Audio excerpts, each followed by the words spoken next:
जब गुर्बत आती है ना घर में और बच्चे को कमाने के लिए निकलना पड़ता है तो सारे शौक मर जाते हैं।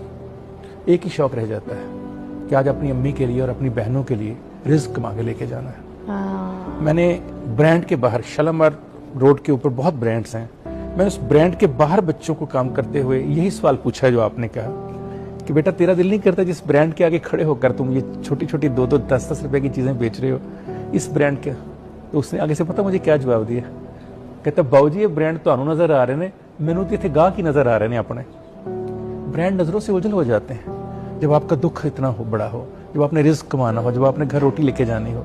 तो छोटा भाई भी बड़ा ही होता है बहनों के लिए।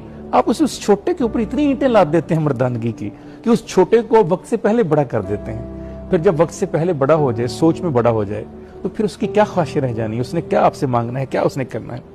जब मर्द घर से निकलता है तो आपका ख्याल है सिर्फ वो रोटी कमाने निकलता है, रिस्क कमाने निकलता है? हरगिज ऐसा नहीं है।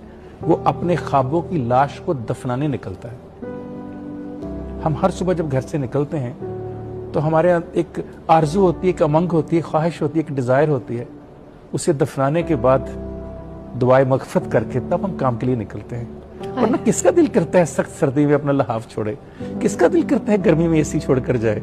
किसका दिल करता है पंखे की ठंडी हवा छोड़कर इस गर्म थपेड़े खाने के लिए बाहर चला जाए? कमीने किस्म के लोगों को सर कहना पड़े, बदबूदार इंसानों की बातों को खुशबूदार कहना पड़े, जिनकी बात सुनने को दिल नहीं करता उन लोगों को कहना पड़े sir sir sir sir sir.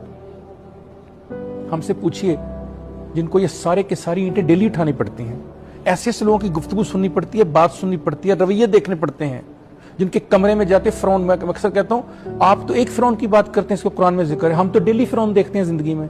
ये फिरौनी तो जो अपनी गाड़ियों से इस तरह हकारत से देख रहे होते हैं काम करने वाले बच्चों को, ये वही है जिनकी आप बात कर रहे हैं, जो काम के लिए निकले हैं, जो रिस्क कमाने के लिए निकले हैं, जो दुख में निकले हैं, जिनके साथ अभी आपने टीन एज लगाया और वो एक ही वक्त में 4 अपने कस्टमर्स को डील कर रहा था।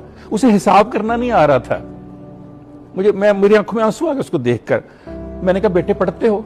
कहता अंकल पढ़ता था। मैं क्या आप क्यों नहीं पढ़ते? कहता दुकान चलाने वाला कोई नहीं है। मैंने कहा दुकान क्यों चला रहे हो? कहता 2 बहनें और माँ है। मैंने कहा बाप कहता वो बेड पे है, वो हिल नहीं सकते।